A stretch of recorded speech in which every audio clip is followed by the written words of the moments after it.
ഇന്നലെ മദീനയുടെ റൗളയുടെ മുമ്പിൽ ഇങ്ങനെ ഇരിക്കാൻ. ഞാൻ 2 മക്കളുണ്ട്. മദീന റൗളയുടെ നേരെ ഓപ്പോസിറ്റ്, പച്ചക്കുബയുടെ നേരെ മുമ്പിൽ ഇങ്ങനെ ഇരിക്കുക. റോഡിൽ ഞാൻ അവിടെ ഇങ്ങനെ ചടഞ്ഞിരിക്കുകയാണ്. അപ്പൊ ഇങ്ങനെ വന്ന ആളുകൾ നോക്കുന്നുണ്ട്, ഇത് പേതാ പടപ്പ്. ഞാൻ തൊപ്പിയൊക്കെ ഊരി ഇല്ല മുട്ടത്തിലേക്ക് അടിച്ച്. ഇനി അവിടെയും ബാക്കവി എന്ന് പറഞ്ഞാൽ ഉള്ള ഫോട്ടോ എടുപ്പും ദൂരം എടുപ്പിടും.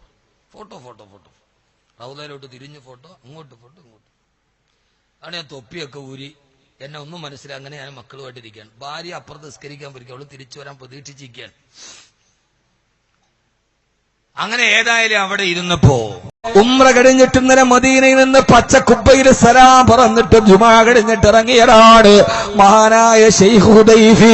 80 വയസ്സായിട്ടും വാർദ്ധക്യത്തിന്റെ അവശതകൾ വകവെക്കാട് മദീന റൗളയുടെ മിമ്പറിൽ കയറി ഖുത്ബ ഓതി ബഹുമാനപ്പെട്ട ശൈഖ് ഹുദൈഫി. ആ ഹുദൈഫിയുടെ ഖുത്ബയിൽ പങ്കെടുത്തിട്ട് പച്ചക്കുബയിലോട്ട് കടന്നു. എന്തോ ഒരു തിരക്കാണ് ഇവിടെ, എത്രയേറെ തിരക്കുകളാണ് ഇവിടെ. പാരാവാരം പോലെ ഹറം പതിഞ്ഞൊടുക്കുന്നു. 10,000 ആളുകൾ സലാം പറയുന്നു. എന്റെ ഒരു മോളെയും എന്റെ കയ്യിലെടുത്ത് മക്കളെയും എടുത്ത് സലാം പറഞ്ഞ് ഇറങ്ങി വരുമ്പോ ആ സമയത്തിന്റെ ഹൃദയത്തിലേക്ക് വന്ന ഒരു ചിത്രമുണ്ട്. എന്റെ പ്രിയപ്പെട്ട സഹോദരങ്ങള്, ആ ചിത്രമേടെന്നറിയോ? നട്ടുച്ച നേരമാണ്, ജുമുഅ സമയം.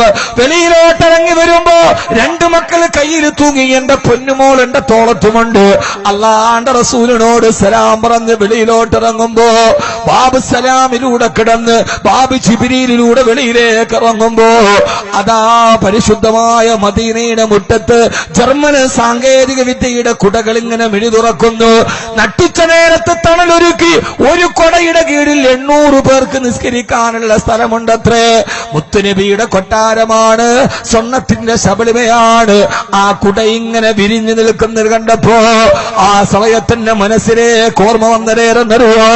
എന്റെ പ്രിയപ്പെട്ട നെല്ലിപ്പറമ്പിൽ ഈ വേദകെ കാനെത്തിയ പ്രിയപ്പെട്ട സഹോദരിമാരോട് ആദരവായ പ്രവാചകൻ നബി മുഹമ്മദ് മുസ്തഫ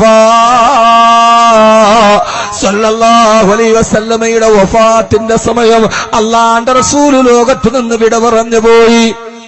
ആയിഷ ബീവിയുടെ വീട്ട് ലോകത്തിന്റെ നായകന്റെ ഭൗതിക ശരീരം കിടക്കുമ്പോ മദീന മുഴുവനും തേങ്ങിക്കരഞ്ഞുവത്രേ.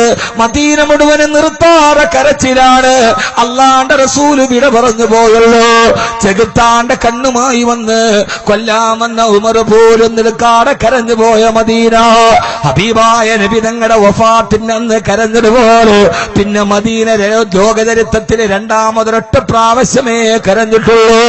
വീടിനെ കുറിച്ച് പറയുന്ന ഈ സമയത്ത് ഞാൻ ഓർമ്മിപ്പിക്കുകയോ, ഹബീബായ നബി തങ്ങളുടെ വഫാത്തിന് അന്ന് കണ്ണുനീര് കൊണ്ട് പ്രവാഹം തീർത്ത മദീന. ആ മദീന പിന്നെ 2ാമത് വാവിട്ട് നിലവിളിച്ചത് 2ാമതൊരൊറ്റ സമയത്താണ്. അതേത് സമയത്തെന്നറിയോ?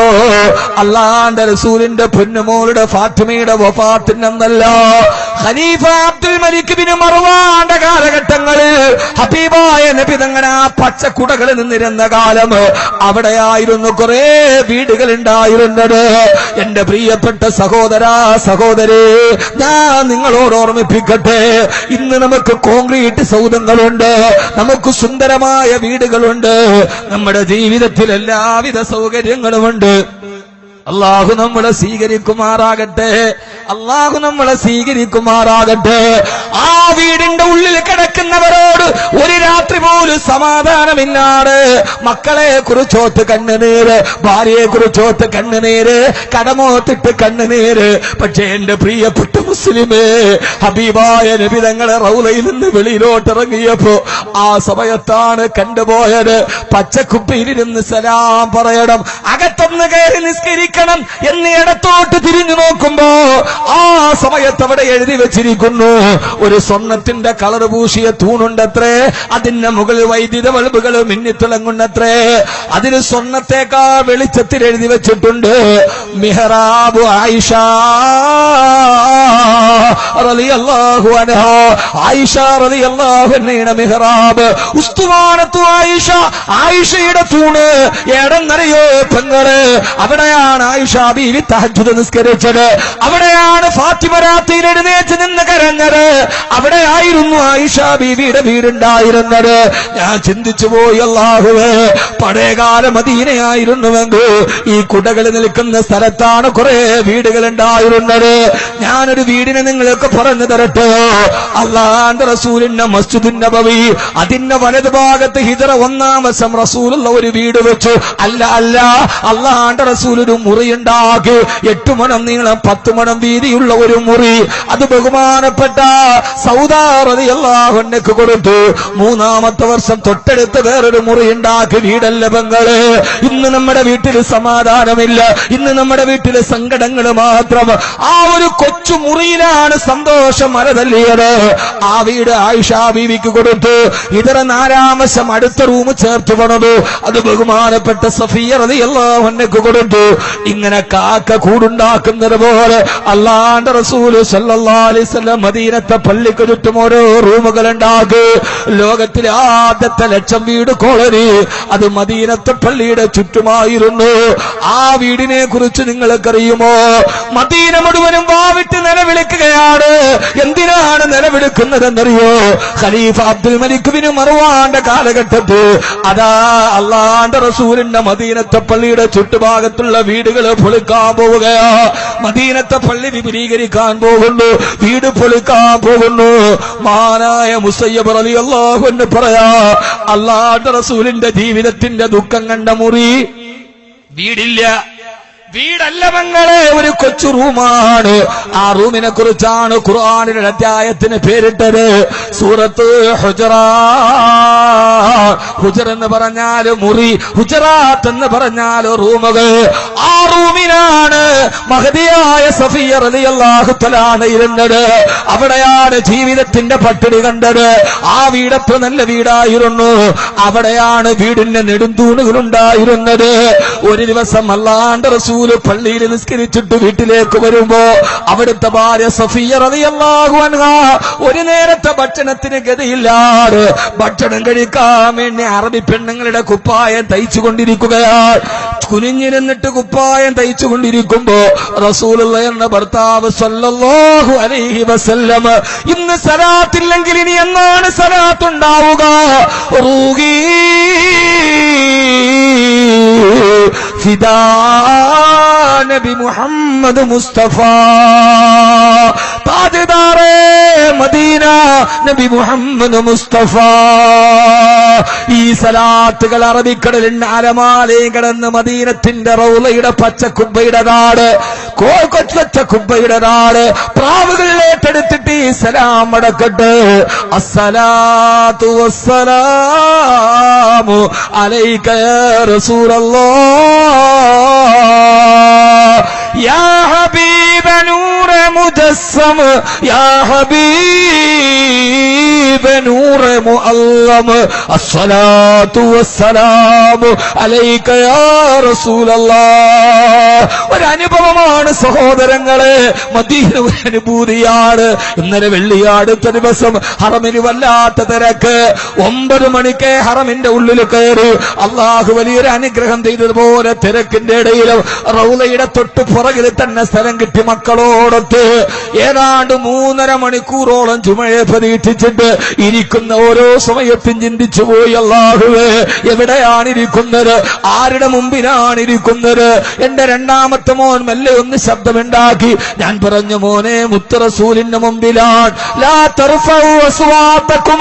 നമ്മുടെ കൊച്ചു മക്കളൊന്ന് കരഞ്ഞാൽ ഹൃദയം പേടിക്കുന്നൊരു സ്ഥലമുണ്ടെങ്കിൽ അത് മുത്ത് റസൂലിന്റെ റൗളയുടെ മുമ്പിലാണ്.